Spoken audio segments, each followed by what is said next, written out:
Happy Monday, mommies. Today we are joined by Aquisha Harris. Hey, Keisha. Hey, Oriana. Hey. She is the wife of Raison Harris, and she is the mother to Raison Jr., Ryan, Roman, Royce, and Rico. Yes, all five. All five All kids. five. All boys. All boys. So let's just get right into it. Tell me about the journey to the motherhood of the boy tribe. Girl, I didn't sign up for this, and I'm glad I kept my receipts because I might have to return some people. But I wanted girls. I always wanted a lot of kids. Like I said, 5 or 6. At this point, it's going to stay at 5, and we bless God. And I'm sorry for turning away, but Royce is handing me blocks. Here they are. Okay, so I wanted a girl. That didn't happen. I wanted a girl again. That didn't happen. So I just gave up and just said, you know what, Keish, you're a boy mom and you're fit to be a boy mom. I always love kids. I always wanted to, have an influence on youth. Always like that. Yeah. So I'm just really living out some dream that I must have had before with all of these children. So you had Raison, then you had Ryan, then you had Roman, then you found out you were pregnant with twins. Yeah, I did. How was that? You know what, girl? Okay. First of all, I knew it was twins at around 8 and 9 weeks or something.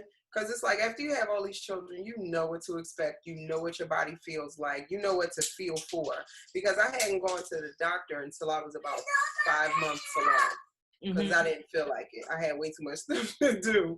I was like, school's about to start. We got to go shopping. I'm tired. I don't feel like going and giving you my samples. I don't have time for it. So I was laying back. I remember the morning sickness was horrible. That's why I thought it was a girl. I was like, this has to be a girl or it's like 2 people in here. So I was laying down watching a movie and I'm just pressing on my stomach like, hey. And I felt 2 pods because, they feel like little, I don't know, like jelly pouches or whatever. So I pushed it. One went to that side and the other one went to that side. I said, okay. To God be the glory. To God be the glory. So naturally, I didn't tell Raison right away. I never do when I'm like pregnant. I always try to wait till I'm 3 months for whatever. It's so stupid. I don't know.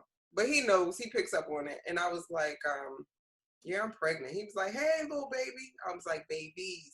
It's 2 in there, babe. He was like, come on, stop saying that. Like, we don't got time for that. I was like, neither do I. But whatever. When we found out, I already knew. So I was just to see it when we went to the doctor because she was surprised too. She was like, did you see that? I said, yes, 2 heads, it's 2 babies. I know what I got. Praise God. I'm on it. But yeah, it was fun. Kind of. It was fun. Now, the birthing when you delivered, I heard the story about it, but can you tell us about the delivery process with Rico and Royce? Oh, it was much, much different. Much, much different. A whole new self-reliance on Jesus Christ. Because the other boys, I had delivered them vaginally, no problems. 1, 2, push, bam, bam, they're out. These babies, Royce was laying across. He was laying this way. Rico was laying. They were a wreck. So I could not deliver vaginally like I had wanted because I was so against getting a C-section. I was like, I'm not getting a C-section. I'm not a C-section mom and it's going to hurt and I don't feel like recovering. So I had all of these negative thoughts about it. But it wasn't until I had no choice because when my water broke, I was hemorrhaging. So it wasn't water. It was just all blood. So I'm like,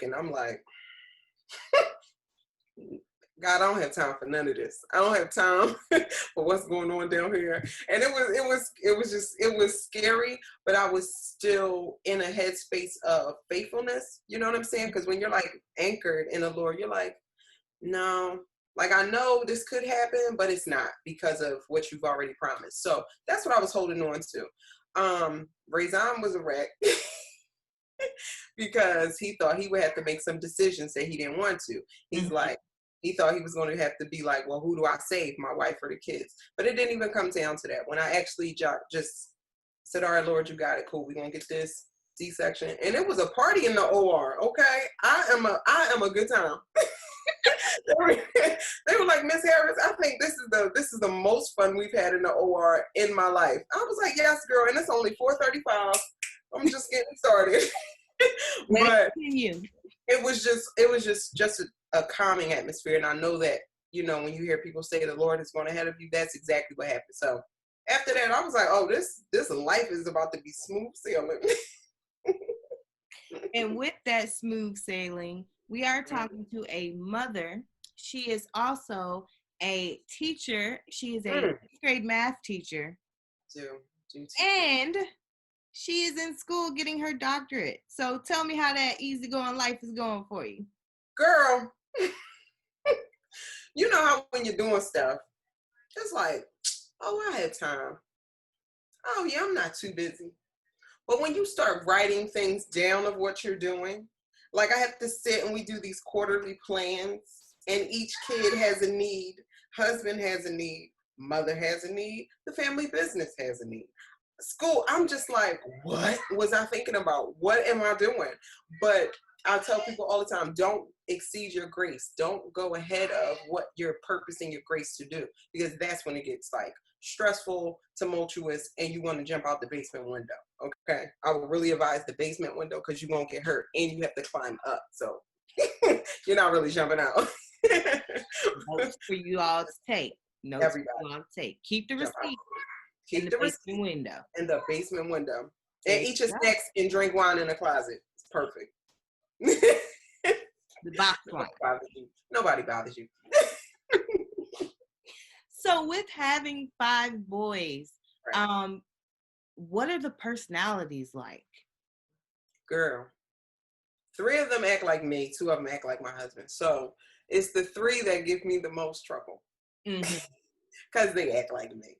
But really understanding who they are as people and not treating them like, of course you treat them like kids, but not like kids that are irrelevant. You know what I mean? And I think that's a problem that we do, and we've heard it too, get out of here, you just a kid, you don't know anything, just dismissing who they are as humans and little men. Like, I'm raising little men. So the foundation that I'm setting now is going to impact them later. You know what I mean? So we really just take that into account, that you can't raise all these kids the same. And if you do, you are making a huge mistake. So we really talk to each one differently. We discipline each one differently. We cater to, you know, the mental, the physical, the emotional needs of each of them differently. At the core, they need the same thing. So it's just understanding when to do what, almost like computer programming. Like, do this, if now, when, then, how, like, come on. But yeah, that's really, it's just a whole flow chart. And I did have a chart too of their love languages, because I wanted them to fit.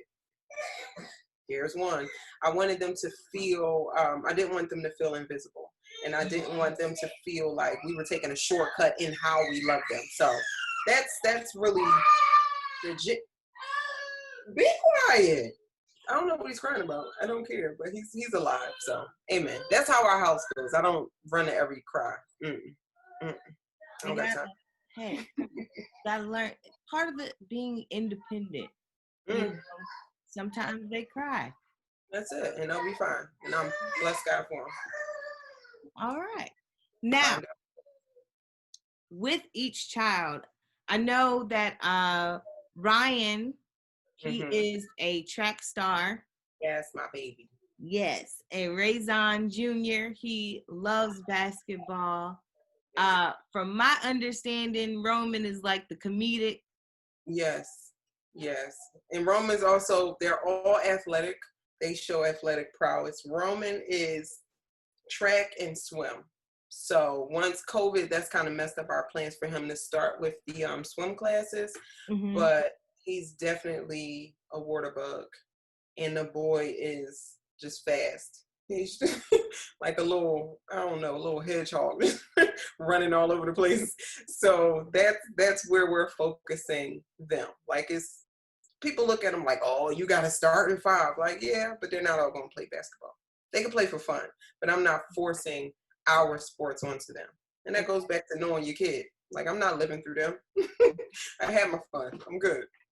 They live their life. I'm gonna continue to live my own life. Exactly. And the twins, they just do stuff. They just whatever. They're there. Yes, they're there. They eat grass. They play. I don't know. They just flip off the bed. Like, they're athletic as well, and they're tumbles off the bed. See, there you go. That's it. That's all. Now, with each different schedule that you have, I know you have your charts. Do you have charts specifically for your boys? Like, do you have charts for chores or charts for like the day of the week? I did have charts for them, but they were getting on my nerves with those charts. So I think we'll probably put that back into play when they get a little older, but they're on autopilot at this point. They know what their chores are. They know what's expected, right? So with them, we're teaching them how to be better brothers and how to be better friends and how to be better teammates. Because many times you could have this chore, but what if he's not finished his homework? What if he isn't feeling well that day? Somebody has to pick up the slack, and mommy and daddy aren't doing it all the time. You guys have to have each other's backs. So when I say they know what's expected, the kitchen should look this way. Dining room should look this way. Your bedroom, the steps, bathroom, all of these things should look this way. So that kind of cut down on the, oh, well, I'm done. He's still working. We're not doing that. I don't like to hear it. Employers don't like to hear it. Coaches don't like to hear it. Just get it done. And that's the motto we have. It's like, I told you to do this, get it done. I don't need all the details in between. It just needs to look the way that we said it's going to look. And that's it. Then you can go play. And then you can eat, because nobody eats until it's clean. Nobody's eating until it's clean. Not feeding anybody, because I still see stuff on the steps and I told you to pick it up. No, you can't eat. And I bet you they run real quick to put it up. Girl, okay, they get there fast. They love their food. Child, can I tell you, they're going to eat rice, beans, and what else is a filler? Bread and pasta. That's it. I'm not playing with these kids. So, and everything that you're saying about how you raise them, literally in the beginning, you said you're raising little men. And just hearing you talk about the way that you raise them, you literally are preparing them right now for life in society. And so with that being said, how do you prepare them? Because culturally, we experience different things. Oh, God, yes. So how are you preparing your boys for life in society? We have to, well, knowing, of course, what we know. We don't shy away from racism. We don't shy away from stereotypes and what goes on in your environment. We may not give them gruesome details, but we definitely give them the overview and the gist. So my husband, Razan, is really good with this, because he knows he's a black man. He's a black man in the city. He's been in the country too. So he knows what to say, and he knows what to expect in order to prepare them. So, and it's almost heartbreaking in a sense, because you don't want to strip them of their innocence, but you also don't want them to be caught off guard either. Yeah. So that's kind of where we are with these, just with these cultural differences. Like, yeah, you have white friends, but you can't do this like they can. You'll be looked at differently like this. You know what I mean? Yes, you can. Yes, she's a girl. She's nice. She's pretty, but ask her before you hug her. I know you're both in the same class and you may run up to each other, but ask her before you hug her. So those different things where it's just not, where somebody else wouldn't be as kind, we just have to, just prepare them for that. Always being men of integrity, men of just honor, men who are respectful, you know what I mean? But also teaching them how to protect themselves and to guard their space and not allow other people to violate them and infiltrate them. So yeah, we kind of just we plant seeds. I'm not saying I watch TV and be like, yeah, because the man, like, not all militant and crazy like that, but we're just planting the right seeds. And then, just kind of making them aware of what goes on, but having a foundation of you're rooted in Christ. So Psalm 91, Psalm 121, it could be a whole lot of stuff going on around you, but because of who you are and where you stand in Christ is not going to come near you. So, I don't know. You just kind of got to balance them as people and young men and the world and how the world sees them. So I feel like we're doing a good job. I feel like they understand. I hope I'm doing this right, but you're doing a good job. Thank you, girl. And they are wonderful young men. They are when people are around. I'm so proud of that. It's nice. So now you have Mommies United, correct? Yes. Mm-hmm. So tell us a little bit about Mommies United. So Mrs. Mommy United, I started it. I think after I had the second. One of them kids. That's my timeline. What kid I was on. When I had Ryan, I started because I was having a conversation. I felt like I was in a bubble. And of course, we feel this way. You're just trapped. I'm only a mom. I only see diapers, dirty ones, milk. I smell like breast milk. I can't get away from this stench of just being a parent. Then your husband comes in. What do you want? No, I didn't put this on today. You still hungry? It's in the slow cooker. Give me a minute to take a nap. Like that kind of thing. I felt like I was just in this wormhole of emotion and just responsibility, and everybody's pulling you. And I'm like, who else feels this way? I can't be the only one. So I joined some groups. They were corny. The moms were whack. They was like real superficial and nobody was down to earth. I was like, deuces to y'all. Start my own joint. And Mrs. Mommy is just that. You're a wife. And you're a mother. No, we didn't come, to these hoods in the same way, wifehood and motherhood. But it just helped us to find a sense of who we are, just being a resource center for each other, for the modern day Renaissance woman, because nobody's just doing one or two things. We got like 17 million different things we want to do and things that we want to accomplish. So that's why I started it. I put it on hold real quick during the quarantine so I can get my life right, and then I'll resume with blogging and talking to people and being an adult outside of these kids. Yes, girl. But that's why I admire you so much, because this is such an awesome platform just for especially new moms, because you feel like you're getting sucked into this little person that's about that big, sucks you right into everything that they're doing, and you can't see beyond that. But I love it. You're doing a good job, girl. Go, girl. Go, girl. Ouch. It's important. It's not, you don't have to just be a part of one mommy group. You can be part of multiple mommy groups. Many of them are, I ain't gonna say that, but go ahead. Yup. Yeah. Amen. Yup.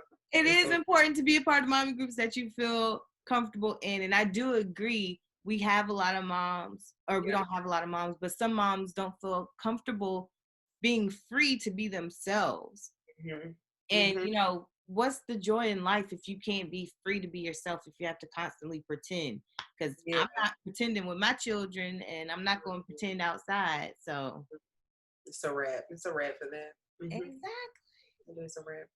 So in all of the joy and wonders, do you have any advice for mothers of multiples, mothers of boys? Just let it flow. Girl, yes, I got advice for days. But my main thing is to take care of you as a person. You, like the mother. It's very, very, like we all fall victim to it, taking care of everybody else and thinking that we're okay. And sometimes you're really, really not okay. Sometimes you want to throw things out the window out of anger and frustration. That's fine. Sometimes you want to snap every pencil you see or kick these kids' toys down the steps. That's fine. And trust me, you're not alone. So taking care of yourself and just maybe keeping a journal of how you feel. If sometimes you don't feel confident talking to other people, you don't want them to think you're crazy, write it down. But some kind of outlet for you. And then having a schedule that fits. Not everybody's schedule is cookie cutter. Like I schedule in 3-hour blocks. Doing hour by hour, it doesn't fit because our kids' schedules overlap. So creating a schedule that works for you and also leaves room for you to have fun by yourself and with your husband, because that's important. But yeah, like that's the main thing. And don't raise all your kids the same. So that's 3. Mental health for yourself, creating a schedule that fits you and will fit your family. And then what did I just say? Oh, don't raise all your kids the same. Boom. I remember. There you go. And so I will actually put Aquisha's information for Mrs. Mommy United at the bottom. Also information, I believe that was Raison. Definitely Raison, yes. Boom. Sweet. I'll put the information for Raison Sr. for his photography business at the bottom as well, and their family business. So I just want to say thank you so much, Aquisha, for letting us into your life and keeping it real and 100. As always, honey, yes. And like I like to say, we may have different journeys, but we can all learn something from someone. Girl, yo, yes, honey, we gotta stay active and friend. Thank you, boo. Bye. Bye. Hello, mommies. I hope you enjoyed today's interview. Make sure you share and subscribe and click that bell at the top. We'll see you next Monday. Say bye, Micah.